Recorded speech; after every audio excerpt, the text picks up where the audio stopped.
تو اس لیے اللہ نے یہ دو علامت، میں اس کو زیادہ فوکس اس لیے کر رہا ہوں کہ قرآن شروع ہی یہیں سے ہو رہا ہے، قرآن شروع ان دو علامتوں سے ہو رہا ہے. آج ہمارا مذہب حلوے مانڈو کا مجموعہ بن چکا ہے، کھانا کھانا ادھر سے کھا لو، ادھر سے کھا لو، ادھر سے کھا لو، ادھر سے کھا لو، فلانے کے حلوے، کنڈے اور یہ بریانیاں اور یہ سب چیزیں بن چکی ہیں. تو مسلمان کے اندر دو صفات کا ہونا بہت ضروری ہے، یہ اس کی علامت ہے. اور یہ کس کے لیے کرے گا یہ کام؟ اللہ کے لیے. بے نمازی مسلمان نہیں ہو سکتا اور کنجوس کمبخت مسلمان نہیں ہو سکتا. صحابہ تو ایسے سخی تھے. ابو طلحہ انصاری رضی اللہ تعالی عنہ نبی کے پاس آئے، یا رسول اللہ، اللہ نے قرآن میں فرمایا کہ تم نیکی کی حقیقت کو اس وقت تک نہیں پہنچ سکتے جب تک محبوب چیز اللہ کی راہ میں صدقہ نہیں کرتے.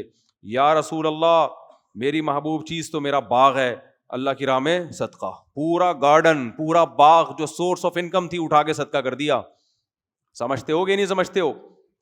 حضرت زینب رضی اللہ تعالی عنہا، نبی صلی اللہ علیہ وسلم جب مال غنیمت آتا نا، سال کا پورا راشن دے دیا کرتے تھے اپنی ازواج. آپ صلی اللہ علیہ وسلم کی ازواج صبح سے صدقہ کرنا شروع کرتی اور رات تک 1 سال کا پورا راشن ختم. سیدہ عائشہ بھی ایسا ہی کرتی. تو آپ کے بھانجے جو عبداللہ بن زبیر تھے، ان کو ایک دفعہ غصہ آ گیا ان کو کہ بھئی آپ اپنے لیے کچھ بچاتی نہیں ہو. انہوں نے قسم اٹھا لی کہ اللہ کی قسم میں آپ کے ہاتھ روکوں گا. اپنی خالہ کو کہا کہ میں اللہ کی قسم آپ کے ہاتھ روکوں گا. حضرت عائشہ کو اتنا غصہ آیا کہ تو مجھے صدقہ کرنے سے روک رہا ہے، حالانکہ وہ خیر خواہی میں کر رہے تھے. اتنا غصہ آیا، فرمایا اللہ کی قسم میں تجھ سے کبھی بات نہیں کروں گی. قسم اٹھا لی. پھر بڑے بڑے صحابہ نے سفارشیں کر کے آپ سے قسم توڑوائی. تو حضرت عائشہ نے قسم تو توڑ دی، بات چیت شروع کر دی، مگر قسم توڑنے کا جو کفارہ تھا نا وہ ایک غلام آزاد ہے. اور حضرت عائشہ ساری زندگی غلاموں کو خرید کے آزاد کرتی رہی ہیں تاکہ میری قسم کا ایک جو میں نے توڑی ہے اس کا صرف کفارہ نہ ہو، جو دل میں خلش ہے وہ بھی ختم ہو جائے. تو وہ لوگ ایسے تھے میرے بھائی. اور آج مسلمان کیا ہوتا جا رہا ہے؟ سخاوت تو دور کی بات، جو واجب حق ہے نا دوسرے کا وہ بھی نہیں دے رہے ہوتے.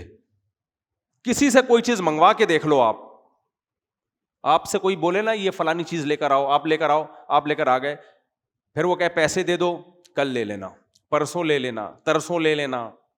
اتنا سڑاتے ہیں نا بندے کو، آدمی کو دماغ خراب ہونا شروع ہو، ڈپریشن میں جانا شروع ہو جاتا ہے. یار اس کا حق ہے، پہلے پکڑا کیوں نہیں دیتے اس کو؟ فوراً خود فون کر کے پوچھو، خود بولو بھائی آپ کے کتنے پیسے باقی ہیں. دکانوں میں راشن والے کا حساب دیکھ لو، دودھ والے کا حساب دیکھ لو، مکانوں کے کرائے دیکھ لو. یہ تو اس کا واجب حق ہے نا، وہ نہیں دے رہے ہوتے. کرایہ دار یاد دلا کے مالک مکان یاد دلا کے تھک جاتا ہے. تو آج جو لازم بہنوں کی وراثت نہیں دے رہے، بیوی کا مہر نہیں دے رہے، کام کروانا ہوگا فوراً کروا لیں گے، پھر پیسے دینے میں کیا کرتے ہیں؟ ترسانا شروع کر دیتے ہیں. تو اللہ تو حکم دے رہے ہیں کہ ینفقون، دوسرے کا پیسہ تو دینا ہی ہے، اپنا بھی دوسروں پہ خرچ کرنا ہے. تو اس لیے میرے بھائی قرآن جو ابتدا کر رہا ہے نا 2 صفات سے، عورت کے لیے بھی حکم ہے وہ سخاوت کرے، مال جمع. آج خواتین سونا جمع کر کے رکھتی ہیں، ہم سے پوچھتی ہیں زکوٰۃ کیسے دوں میں؟ سونا بیچنا پڑے گا.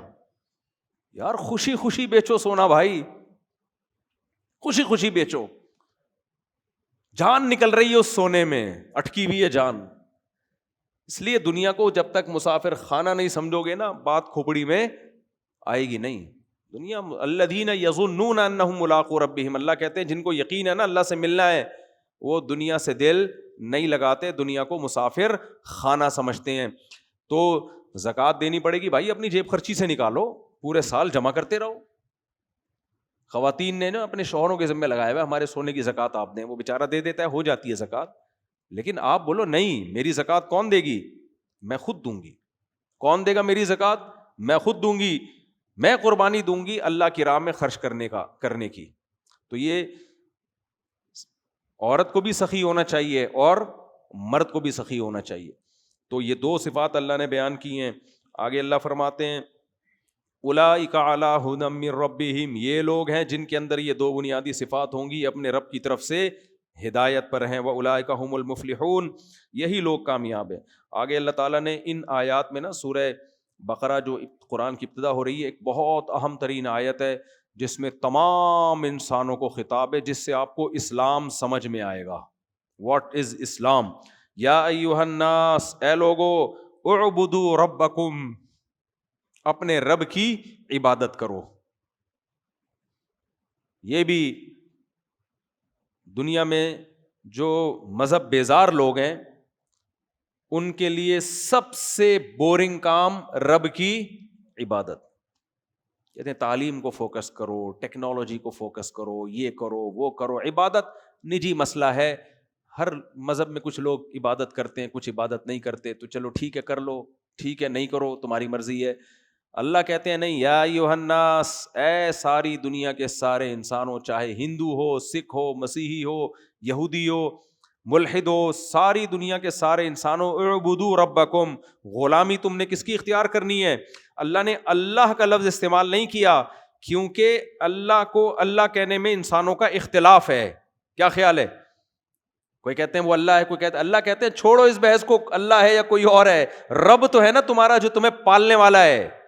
یہ کائنات ایسے تھوڑی چل رہی ہے، کوئی ہے جس نے تمہیں پیدا کیا، اور رب کا مطلب تمہیں پال رہا ہے، تمہاری دیکھ بھال کر رہا ہے. دیکھ بھال کرنے کے بغیر یہ سارا نظام عالم چل نہیں سکتا تھا. دیکھ بھال کر رہا ہے. کیسے دیکھ بھال کر رہا ہے؟ اس کی اللہ نے بتایا، الذی خلقکم، سب سے پہلے اس نے تمہیں بنایا. تم خود بخود نہیں بن گئے، خود ایسی چیزیں بن نہیں سکتی. والذین من قبلکم، تم سے پہلے لوگوں کو بھی کس نے بنایا ہے؟ اسی نے بنایا جن کی تم اولادوں میں ہو. اور وانزل من السماء ماء، یہ جو دنیا میں نظام بنا ہوا ہے نا، آسمان سے پانی برس رہا ہے، اس نظام کو بنانے والا کون ہے؟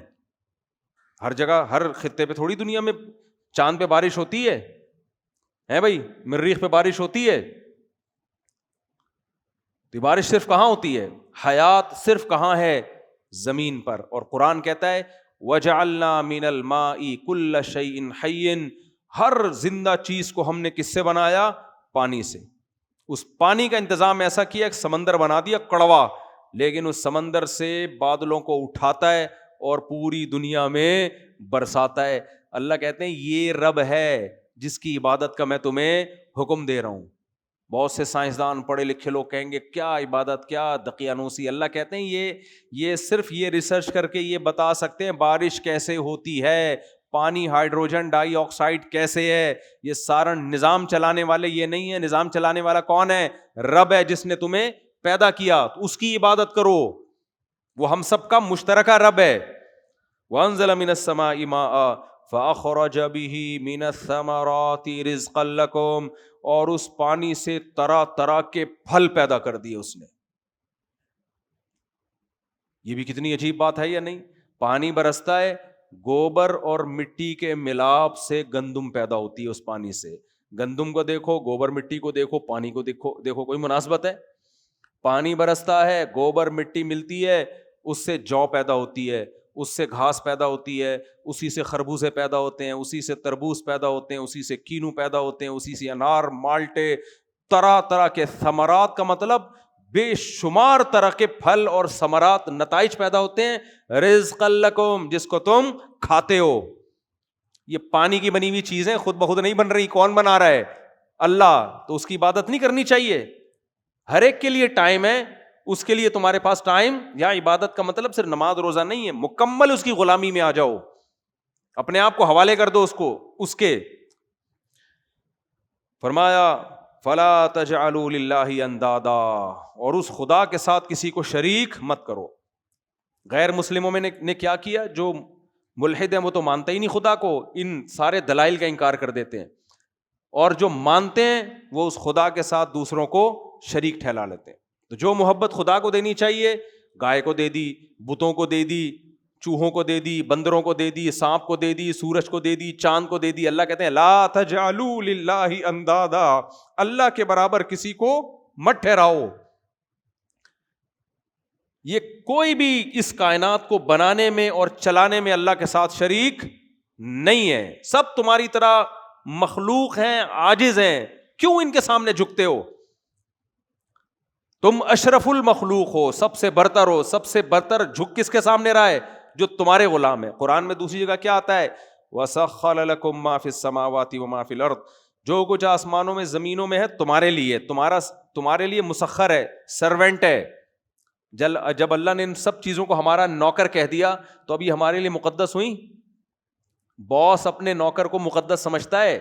کہے گا بھائی یہ خدمت کے لیے، مقدس نہیں ہے. یہ جس کی خدمت کی جا رہی ہے مقدس اور برتر وہ ہوتا ہے. یہ کائنات، سورج چاند ہماری خدمت کریں گے، گائے ہماری خدمت کرے گی، ہم ان کو مقدس نہیں مانیں گے، یہ ہمارے غلام ہیں. سمجھ میں آ رہی بات؟ تو اللہ کہتے ہیں لا تجعلوا للہ اندادا. پہلی آیت میں بتایا کہ عبادت صرف اس اللہ کی ہوگی، یعنی عبادت کرو اللہ کی. دوسری میں بتایا کرو بھی صرف کس کی؟ اس کی.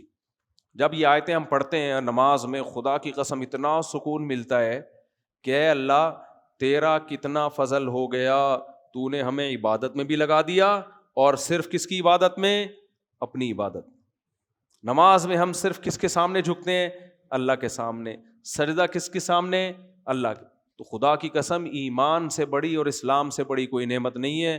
جن کے پاس اسلام نہیں ہے نا، یا تو وہ خدا کی عبادت نہیں کر رہے، اور اگر کر بھی رہے ہیں تو خدا کے ساتھ دوسروں کو شریک ٹھہرا رہے. تو اللہ نے فرمایا فلا تجعلوا للہ اندادا وانتم تعلمون. تمہیں معلوم بھی ہے کہ تم غلط کر رہے ہو، خدا کے ساتھ کوئی شریک نہیں ہے.